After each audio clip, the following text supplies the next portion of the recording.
매스컴의 많은 부분이 신종 코로나 바이러스가 차지하고 있습니다. CNN 뉴스를 봐도 메인 시간대의 10여 분을 할애해서 이 코로나 바이러스를 설명하고 어떻게 대처하는지를 설명하고 있고요. 주변에 그 바이러스는 아니더라도 유행하고 있는 독감이 워낙에 심하고 독해서 한 번 걸리시면 한 3주, 4주 고생을 하시고 이러다 죽나 하는 생각을 가지시는 분들이 있다고 하십니다. 특별히 전염성이 매우 강한 것 같습니다. 우리 베다니 가족들이 건강하시고 평안하시기를 주님의 이름으로 다시 한번 축원합니다. 전염성이 강한 코로나 바이러스, 이 독감의 소식을 듣다 보니까 누군가를 만나는 것이 조심스러워져요. 제가 오늘 광고 드리면서도 공식적으로 당분간은 제가 악수를 하거나 그러는 신체 접촉을 조금 자제하겠습니다라고 말씀드렸습니다. 실은 접촉하는 것이 나를 위한 것일 뿐만 아니라 상대방을 위해서도 필요하다라고 하기 때문에 결정을 하는 것이지요. 제가 바이러스를 전파하는 역할을, 그래서 누군가에게 어디에서부터 시작되지 않은 그런 아픔과 고통이 있지 않기 위해서 진행하는 것이니까 예의를 갖추어서 서로 인사하시고, 아까 말씀드렸듯이 더 밝게, 더 화사한 얼굴로 인사 나눠주시면 감사하겠습니다. 실은 인사, 악수 이런 말씀을 드렸는데요, 다른 표현도 있죠. 포옹하고 눈 마주치고 안녕하세요라고 인사 말 한마디 하는 게 가만히 생각해 보면 나는 혼자 살아가는 사람이 아니구나 라고 하는 걸 알게 돼요. 혼자 살아가는 사람이 다른 사람 악수할 걸 걱정하지 않겠죠, 그죠? 혼자 살아가는 사람이 다른 사람의 평안을 위해서 격려하고 축복할 일도 없습니다. 누군가와 함께하고 그 함께하는 이들과 어떤 관계를 맺고 살아가는가 하는 것이 우리의 삶에 참 중요한 부분이니까 우리는 이 부분을 깊이 있게 고민하는 것 같아요. 신앙인들도 우리의 삶도 이러한 인간관계에서 자유로워질 수 없어요.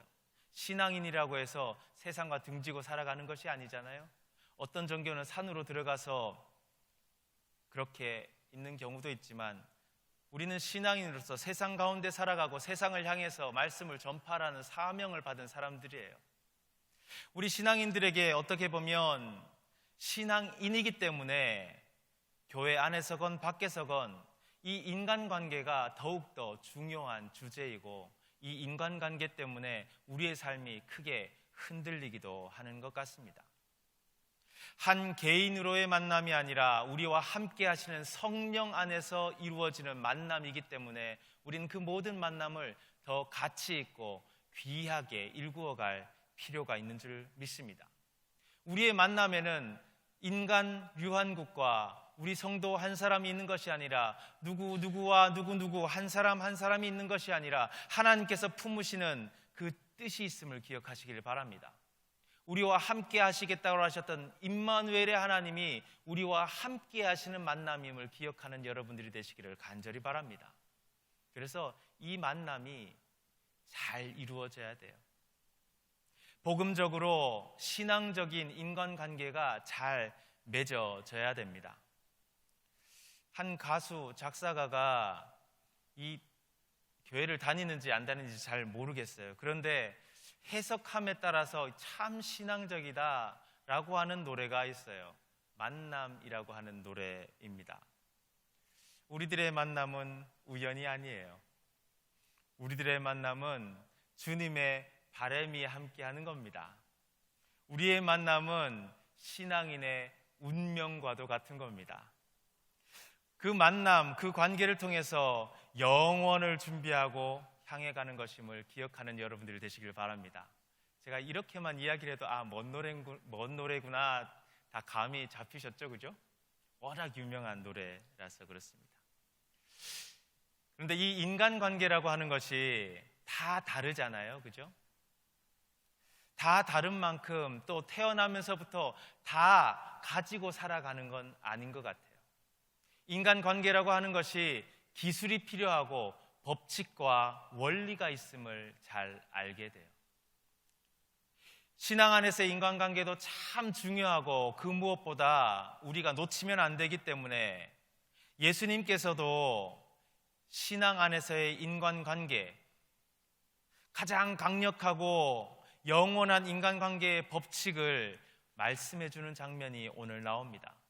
오늘 읽었던 말씀의 제일 마지막에 7장 12절에 보면 그러므로 무엇이든지 남에게 대접을 받고자 하는 대로 너희도 남을 대접하라. 이것이 율법이요 선지자니라 라고 말씀하셔요. 이것이 율법이요 선지자니라 라고 하는 말씀은 구약 성경 전체를 요약한다라는 의미를 가지고 있습니다.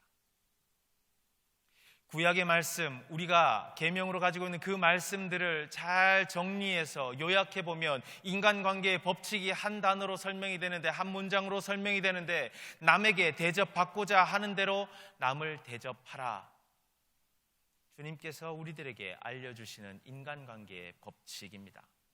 이 짧은 한 절을 그리스도인들은 전통 속에서, 교회의 역사 속에서 황금률이라고 이름 붙였어요.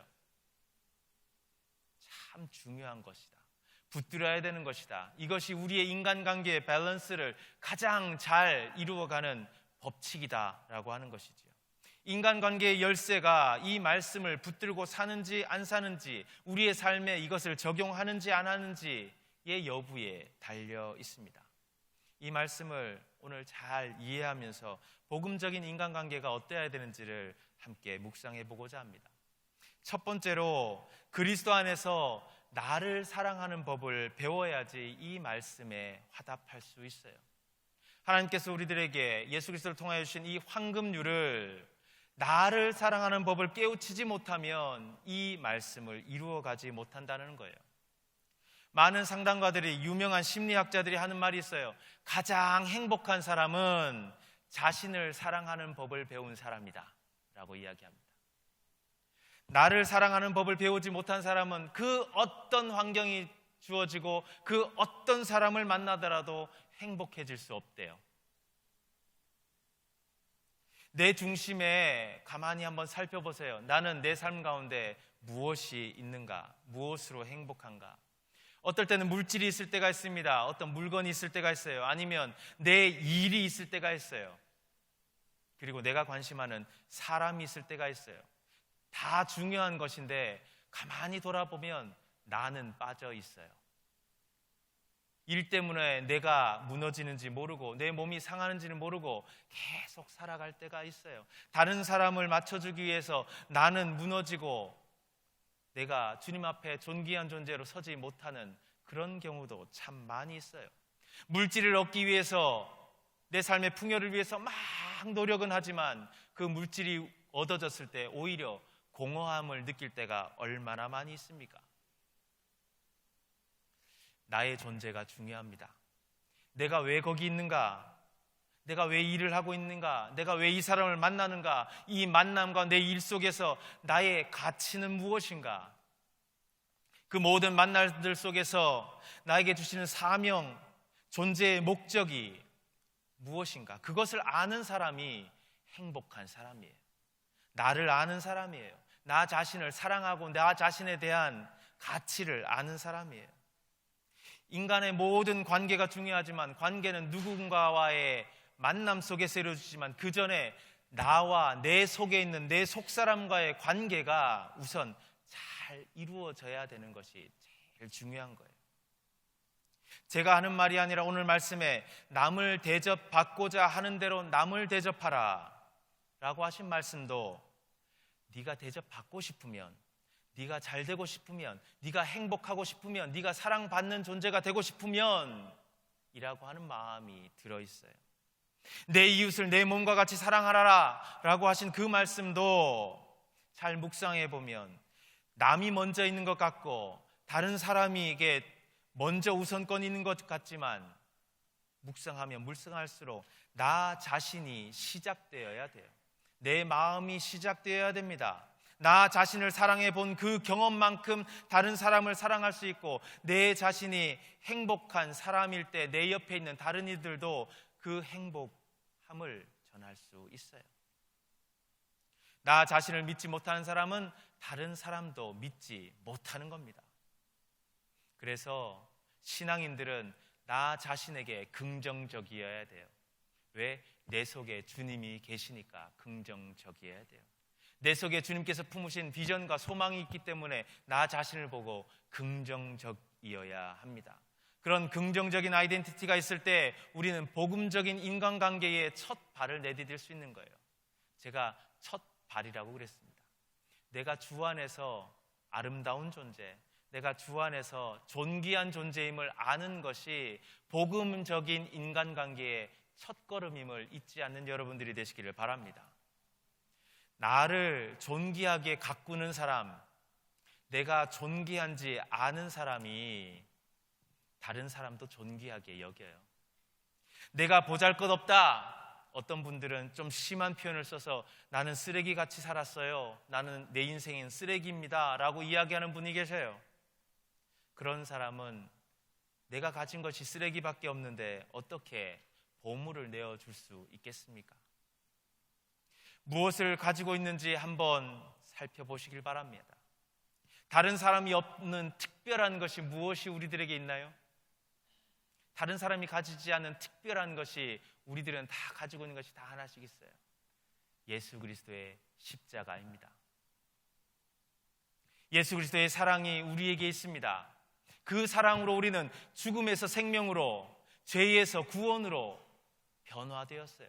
뒤바뀌어졌어요. 천지가 개벽하듯이 우리는 그렇게 존귀한 존재가 되었습니다. 내가 그것을 인식하는 게 중요해요. 내가 사랑받을 만한 존재이구나. 내가 인정받을 만한 존재이구나.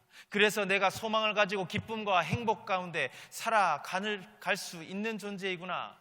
그것을 아는 여러분들이 되시기를 간절히 바랍니다. 여러분 이미 행복의 많은 제목을 가지고 계세요. 기쁨의 많은 제목들을 이미 가지고 계십니다. 그런데 우리는 자꾸만 그것에 관심하지 않고 우리를 더욱더 낮은 자리, 어두운 자리로 밀어낼 때가 있습니다. 생명의 원천, 행복의 원천, 기쁨의 원천, 평안과 사랑의 원천, 그리스도와 함께 내가 존귀하게, 우리 한 사람 한 사람이 존귀하게 고백되어질 수 있기를 간절히 바랍니다. 그래서 그것을 찾는 게 중요해요. 그래서 그 결정을 해야 돼요. 내가 내 속에 있는 약점을 보는 것이 아니라 나의 존귀함을 찾기로 결정해야 돼요. 내 속에 인정받을 만한 것, 내 속에 하나님 앞에서 부끄러움 없는 아름다운 삶을 찾아가고 키우기를 결정하는 여러분들이 되시기를 바랍니다. 말과 행동이 중요한 것이 아니라 그런 마음이 중요해요. 아무리 저 사람한테 잘해야지 라면서 내가 손을 내밀고 인사를 해도요, 내 마음속에 그런 마음이 없으면 이 표정이 자연스러워지지 않아요. 억지로 저 사람 인사하는구나 라는 게 막 느껴지죠. 하물며 나 스스로에 대한 건데도 내가 진짜 나 사랑해, 나 정말 좋은 사람이야, 나 정말 예수 그리스도께서 생명을 걸고 십자가에 못 박히시면서까지 나를 사랑하시고 살릴 만큼 나는 그 정도로 가치 있는 사람이야, 나 스스로 고백하지 않으면 내 스스로에게 자꾸 의심이 생기는 거예요. 자신을 존귀히 여기고 자신을 그 무엇보다 사랑하는 여러분들이 되시기를 바랍니다. 그 사랑으로 하나님의 사랑을 이루어 가시기를 바랍니다. 그리고 우리 안에 그것을 주셨어서, 행복과 사랑을 주셨어서 하나님은 기대하시기를 더 큰 행복, 더 큰 사랑을 주시고자 다른 사람도 만나게 하는 거예요. 내 사랑이 이만큼 큰데 다른 사람 속에 있는 사랑이 만나면 얼마나 더 커지겠어요. 그래서 우리의 믿음의 형제자매를 주신 이유는, 내 삶 가운데 이웃을 주신 이유는 짐이 아니라 그것이 축복임을 아시길 바랍니다.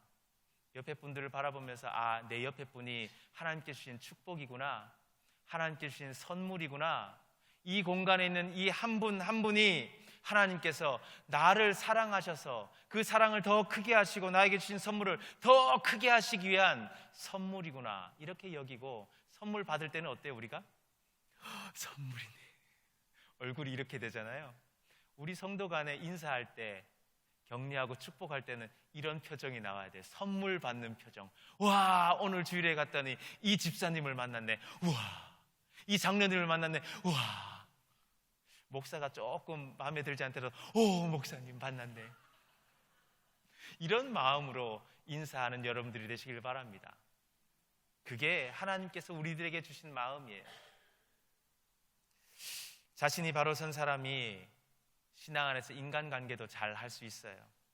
그렇게 주님이 원하시는 인간관계를 위해서 오늘 예수님은 다시 한 번 더 이야기하는 것이 다른 사람이 나에게 어떻게 해주기를 원하는가를 잘 살펴보래요. 다른 사람이 나에게 어떻게 해주기를 원하는가, 우리도 한번 예수님의 말씀 따라 한번 생각해 보기를 바랍니다. 내게 주어진 이 땅의 모든 만남들 가운데 특별히 나랑 가장 가까운 내 남편, 내 아내가 나에게 어떻게 해주기를 바라셔요? 내 아들, 딸이, 우리의 부모님이 나에게 어떻게 해주기를 바라세요?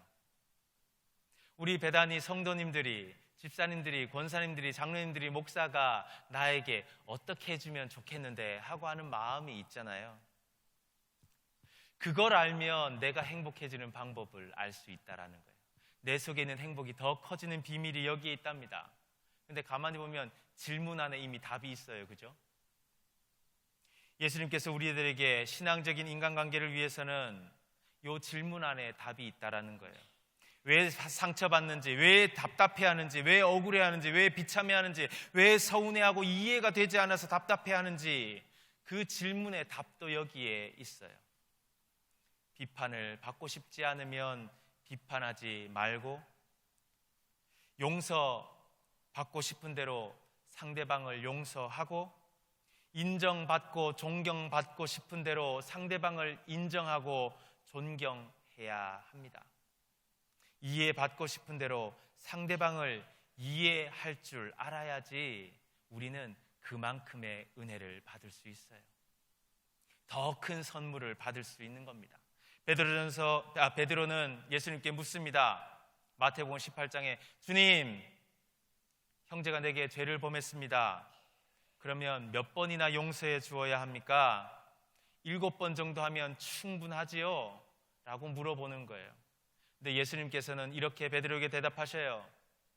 7번뿐 아니라 70번씩 7번이라도, 그럼 몇 번이에요? 70번씩 7번이에요. 7, 7이 49, 490번은 용서해라 라고 하는 거예요. 490번을 카운트하는 사람도 없을 거예요. 오늘 내가 3번, 어제 2번, 이번 주에 7번 이렇게 계산할 수 있는 분이 계실까요?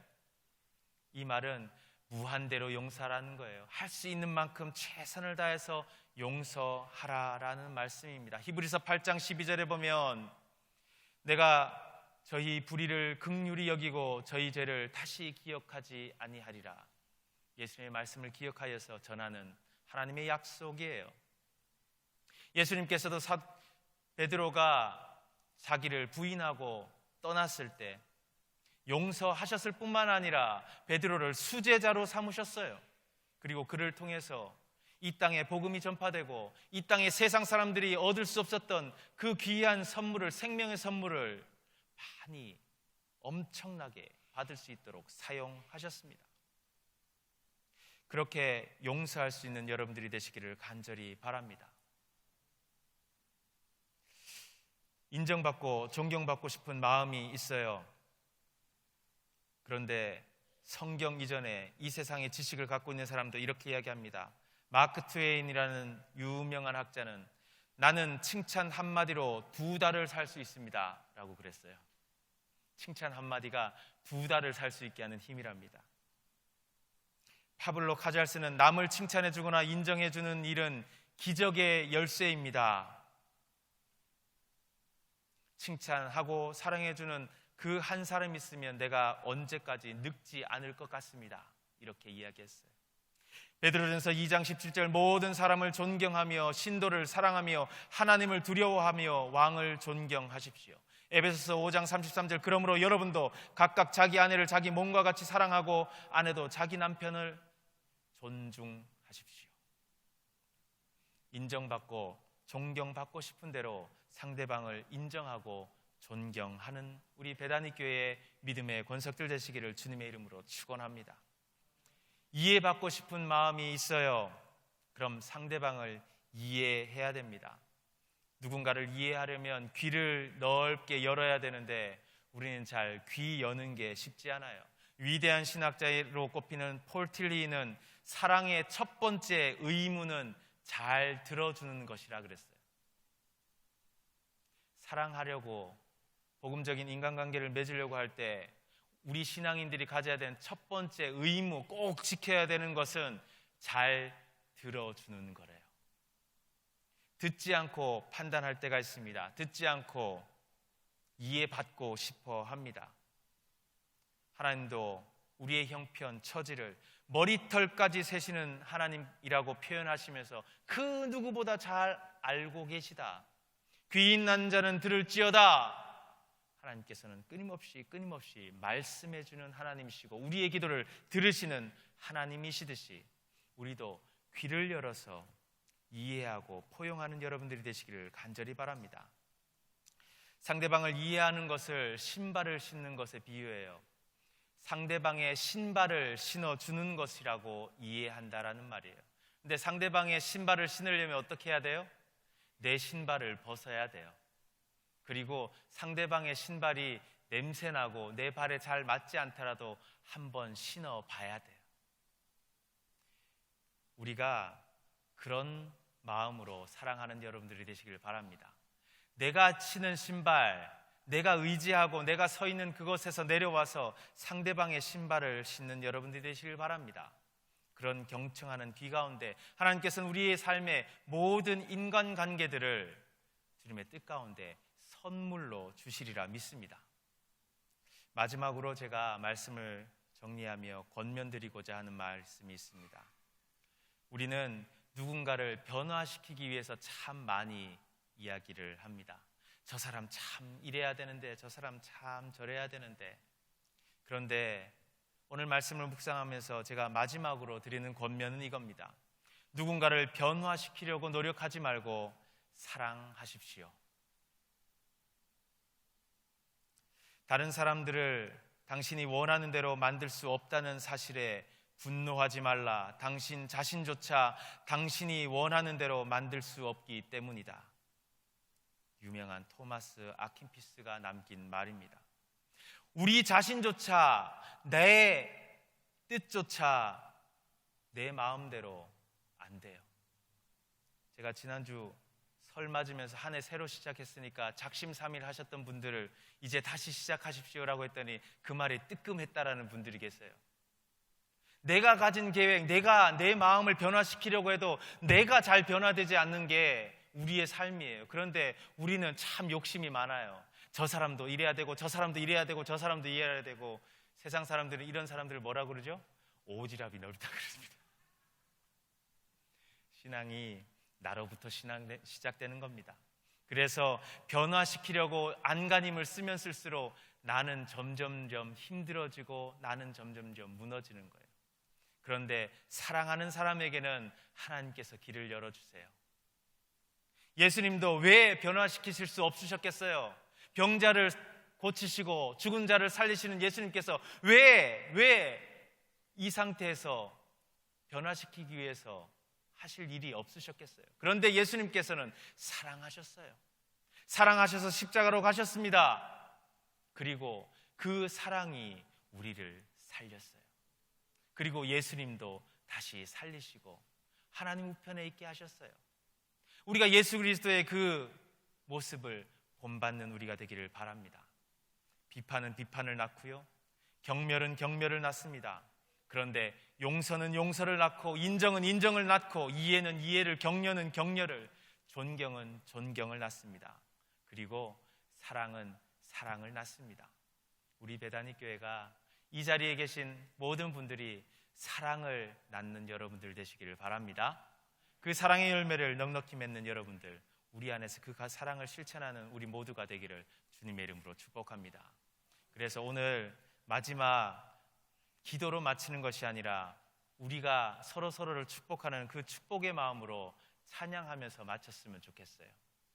축복송이라는 찬양을 부를 텐데 이 찬양의 가사를 잘 살펴보시고 내가 함께 있는 이 한 사람 한 사람을 하나님께서 축복하라고, 사랑하라고, 이 한 사람의 영혼을 통해서 하나님께서 영광 받으시고 나도 그 영광의 자리에 들어갈 수 있음을 바라보면서 우리 옆에 분을 축복하면서 기도하는 마음으로 축복하면서 찬양합니다.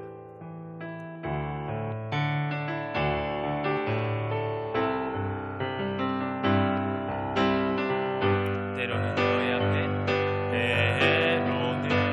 너의 앞에 어려움과 아픔 있지만 담대하게 주를 바라보는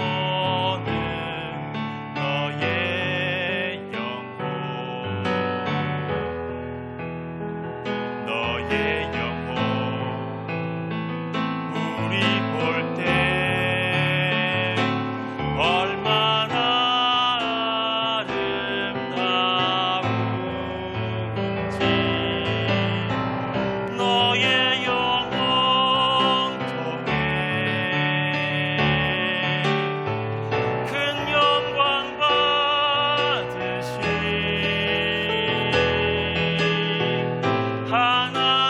하나님을 찬양. 오 할렐루야. 너는 택한 족속이요 너는 택한 족속이. 우리 옆에 분들을 바라보면서 왕 같은 제사장이 거룩한 나라 하나님의 당신 한 분 한 분이 하나님의 소유 하나님의 백성이십니다. 당신의 영혼을 통해서 너의 영혼 우리 볼 때 얼마나 사랑스러운지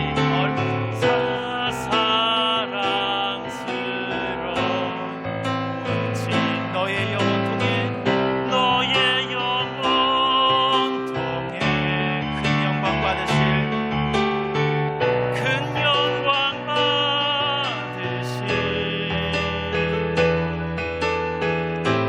하나님을 찬양.